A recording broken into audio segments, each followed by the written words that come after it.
अस्सलाम वालेकुम नाज़रीन, और आज बात करेंगे मीम से मोहब्बत पर। मीम से मोहब्बत ड्रामा। लड़की जो है हीरोइन हमारी बहुत खूबसूरत है और फौड़ी हो रही है। वहां से ये आई, इनका शोबिस का सफर शुरू हुआ और उसके बाद एक ISPR का ड्रामा था, उसमें ये आई ARY का, और इस तरह से इनकी शुरुआत हुई थी। तो बात करेंगे आज मीम से मोहब्बत पर। कुछ लोग कह रहे हैं कि ये ड्रामा जो है ये एक पुरानी स्टोरी है। देखें, वो लोग सही कह रहे हैं। ठीक है, ये पुरानी स्टोरी तो है, मगर ये है कि ये ड्रामा, मेरे ख्याल में ये ड्रामा कैरेक्टर्स का ड्रामा है। देखिए, ये कहानी जो है ना, ये ऐसी होगी कि इसमें ऐसा नहीं होगा कि आपको कोई नई चीज मिले अचानक। जो कुछ भी इसमें होगा वो सारा ऐसा होगा एक्सपेक्टेड है पहले से। वो ऐसा नहीं होगा कि कोई नई चीज होगी। तो ड्रामा तो ऐसे ही चलेगा, लेकिन ये ड्रामा चलेगा सारा कैरेक्टर्स पर। एक तरफ एक लड़की कम उम्र की, जिसके जिंदगी में दुख नाम की चीज नहीं है, उसे पता ही नहीं गम क्या होते हैं। और दूसरी तरफ एक लड़का जिसके साथ एक बहुत बड़ा हादसा हुआ है, उसका बच्चा जो है वो सही तरीके से बात नहीं कर पाता है।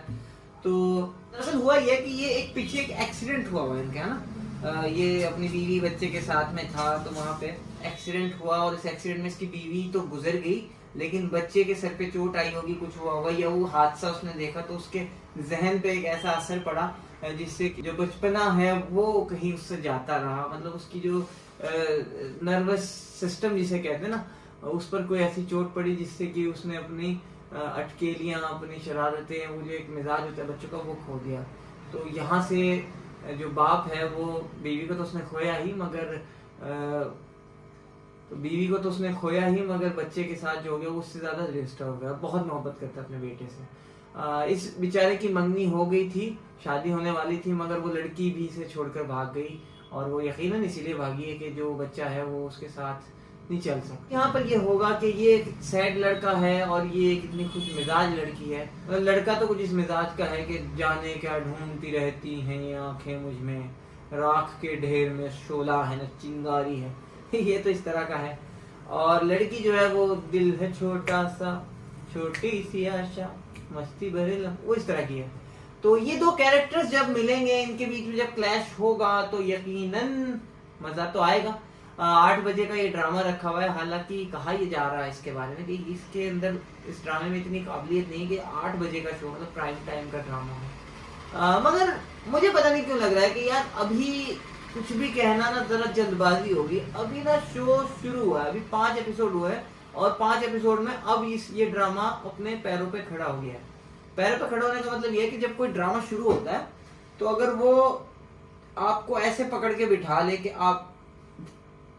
आप देखना जरूर चाहें शो को, तो वो ड्रामा अपने पैरों पे खड़ा हो जाता है उस वक्त। तो ये ड्रामा फिलहाल अपने पैरों पे खड़ा हो चुका है और ये ड्रामा आने वाले टाइम में अगर और भी ज्यादा खूबसूरत होगा, खूबसूरत इस तरह होगा कि इन दोनों की शादी हो जाएगी। पहले इन दोनों की बातचीत नहीं मिलेगी, फिर धीरे धीरे मिलनी शुरू होगी, मगर जैसे मिलनी शुरू होगी फौरन ये जो मंगेतर लड़की की गई है वो वाली, वो वापस आएगी और फिर उन दोनों की, क्योंकि मेंटल कंपैटिबिलिटी तो मिलती है ना, तो दोनों का क्लैश मिलेगा। और जब वो मिलेगा तो फिर इसकी जिंदगी में मुश्किलात आएंगी। इस तरह का ड्रामा होना है। तो ज्यादा इसमें कोई मसला है नहीं। कहानी वही है जो आप अरसे से देखते आ रहे हैं, लेकिन फिर भी मजा आएगा क्योंकि ड्रामा कैरेक्टर्स का है। ठीक है, अगर यहाँ पर एक्टिंग होगी, क्योंकि हाजरा ज़मीर मैच्योर एक्टर है और ये जो आई है लड़की, ये दैनीर, तो ये अच्छी खूबसूरत लड़की भी है और इसका जो ये चुलबुलापन है ये काफी मतलब काफी पसंद किया जाता है। ये पिछले ड्रामा में यही करती आ रही है, तो मेरे ख्याल में कुछ एक्सपर्टी होगी इस सबको करने में। तो उम्मीद है कि ड्रामा जो है वो टोटल मिला के मजा तो आएगा। देखिए, 8 बजे का ड्रामा है, फरहत इश्तियाक तो टीवी का ड्रामा है, तो मैं नहीं समझता कि इतना हल्के में लेने की जरूरत है। भले ही लोग कह रहे हैं इसको, मगर आने वाले टाइम में जब ये 10 एपिसोड चढ़ेगा ना, फिर मजा आना शुरू होगा। उम्मीद है कि ड्रामा बहुत अच्छा होगा और हम सब देखेंगे। अभी शुरुआत है, ज्यादा कुछ कह नहीं सकते, मगर करते रहेंगे इस ड्रामे पर भी एपिसोड इंशाल्लाह। तो मिलते हैं आपसे नेक्स्ट वीडियो में। अल्लाह हाफ़िज़।